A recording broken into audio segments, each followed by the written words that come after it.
السلام عليكم ورحمة الله وبركاته نحمده ونصلي على ورسوله الكريم أما بعد মাহে মুহররম মাসের একটি গুরুত্বপূর্ণ আমল এবং একটি গুরুত্বপূর্ণ ফজিলত হলো হযরত আবু হুরায়রা রাদিয়াল্লাহু তাআলা আনহু থেকে রওয়ায়াত বর্ণিত আছে রাসূল করিম সাল্লাল্লাহু আলাইহি ওয়াসাল্লাম ইরশাদ ফরমাইয়াছেন আফজালুস সিয়ামি বা'দা রমজান শাহরুল্লাহি মুহররম অর্থাৎ আল্লাহর নিকট রমজান মাসের পরে সর্বোত্তম মাস হলো সর্বশ্রেষ্ঠ মাস হলো মাহে মুহররম।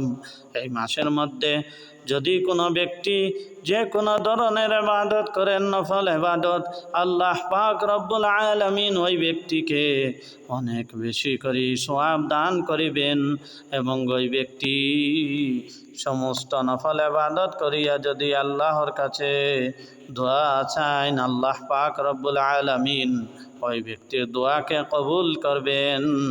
রাসূল করিম সাল্লাল্লাহু আলাইহি ওয়াসাল্লাম ফরমাইয়াছেন ফরজ নামাজের পরে সর্বোত্তম সর্বশ্রেষ্ঠ নামাজ হলো তাহাজ্জুদের নামাজ। যদি কোনো ব্যক্তি এই মাসের মধ্যে তাহাজ্জুদের নামাজ পড়েন, রাত্রের মধ্যে জাগ্রত হইয়া আল্লাহ পাক রব্বুল আলামিন ওই ব্যক্তিকে অনেক বেশি নফল নামাজ পড়ার সওয়াব দান করিবেন।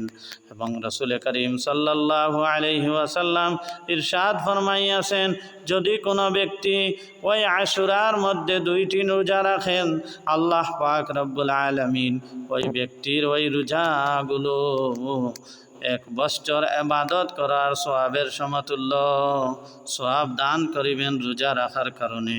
এবং ওই ব্যক্তির বিগত 1 বছরের গুনাহ সগীরাকে আল্লাহ পাক রব্বুল আলামিন মাফ করিয়া দিবেন এবং ওই ব্যক্তির আগামী 1 বছরের জন্য এই আশুরার রোজা কাফারা হইবেন। আল্লাহ পাক রব্বুল আলামিন আমাদের সবাইকে যেন এই মাহে মুহররমের মাসে বেশি বেশি করে ইবাদত করার জন্য তৌফিক দান করেন। আমিন।